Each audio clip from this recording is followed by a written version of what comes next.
ग्राम सभा में 1991 में चकबंदी थी। चकबंदी में हमारे विपक्षियों ने करीब 60 से 70 बीघा ज़मीन हड़प लिया है इन्होंने चकबंदी के दौरान मिली भगत करके, क्योंकि ये अध्यक्ष भी थे और प्रधान मौके पर भी थे और उसमें चकबंदी चल भी रही थी। गांव के कोई आदमी ज़्यादा इनके पीछे लगा नहीं, इसलिए इन्होंने इतनी ज़मीनों हड़प कर लिया। हम लोगों से वाद विवाद हुआ। वाद विवाद में इनकी करीब 36 से 37 बीघा ज़मीन हम लोगों ने खारिज कराया, जिसमें राज प्रताप सिंह, अजय प्रताप सिंह, उनकी माता चंद्रकला सिंह, विजय बहादुर सिंह, धर्मराज सिंह आदि लोगों ने इतनी ज़मीनें कब्जा की है, जिसका हमने सारा प्रकरण सारी कापी जो है, सारी नकल आप लोगों को मुहैया करा दी है। एसडीएम महोदय को हमने अवगत करा दिया है कि सारी ज़मीनें खाली कराई जाएँ, इनके ऊपर अर्थदंड दिया जाए, तालाब की श्रेणी में जो ज़मीन है तो तालाब खुदवाया जाए, बंजर में जो ज़मीन है वो बंजर कराया जाए।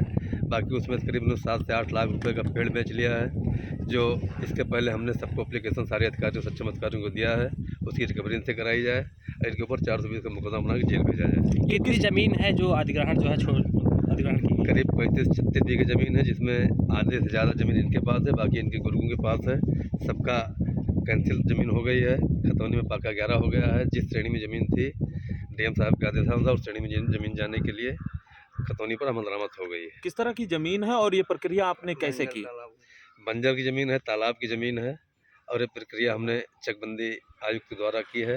उन्होंने सक्षम अधिकारियों से जांच कराई, टीम बनवा करके जांच में दोषी पाए गए। दोषी पाने के बाद इनकी सारी ज़मीनें खारिज की गई। कितने वर्षों से आप लड़ाई लड़ रहे हैं इसकी? हमारी इनकी लड़ाई 20 साल से है।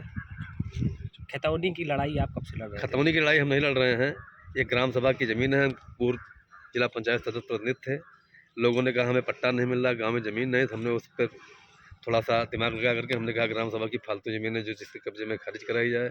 हमने इसकी पड़ताल कराई, पड़ताल करने में पता लगा कि सारी ज़मीनें भूमाफियाओं ने ज़बरदस्ती कब्जा कर लिया है और ये बार बार हमें धमकी भी देते हैं। हमें और हमारी टीम को इनसे खतरा भी है।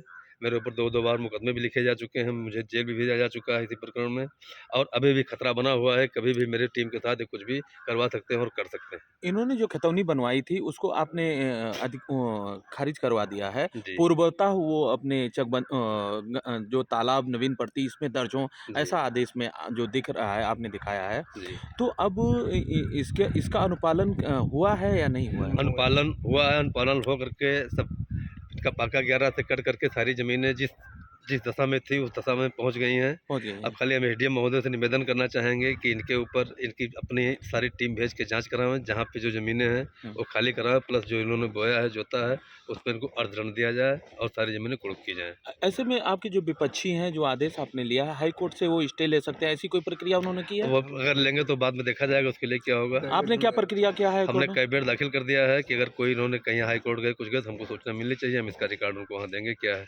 ये जीत होने के बाद एक प्रकार की जीत मानी जाएगी। अब उनकी उनकी प्रतिक्रिया क्या है इस मामले में? हमारी जीत नहीं हुई है, जीत ग्राम सभा की है। जीत ग्राम सभा की, सरकार की ज़मीन है, राजस्व की ज़मीन है। राजस्व पुनः इसको लेकर के ग्राम सभा गरीब आदमियों को अपने हिसाब से आवंटन करे, जो जिस लायक हो। अगर इसमें हम कहीं दोषी हों तो मेरा भी ज़मीन, घर द्वार, मकान, दुकान जब कुछ अगर हम भी कहीं ग्राम समाज में अगर लिए हों तो भी गिरा दिया जाए, हमें कोई आपत्ति एक पैसे की नहीं है।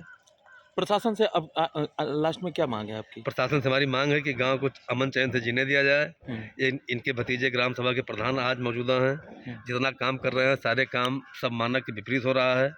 कहीं कहीं अगर मोरंग पड़ने जहाँ बालू पड़ रहा है, जहाँ ईंटा लगना चाहिए अवगल वहाँ दोमा लग रहा है, कहीं पीला लग रहा है। प्रशासन से हमारी मांग यही है कि प्रशासन इनको चुस्त और दुरुस्त कर दे एक बार। और एसडीएम साहब से हमारा निवेदन यही रहेगा कि ये ज़मीन पहले अपने लेखपाल को देख करके, अगर सारी ज़मीनें अगर गलत ढंग से इनके नाम थे वो खारिज हो गई हैं तो उसको पुनः अपने कब्जे में लेकर के उसका आवंटन अपने हिसाब से करें।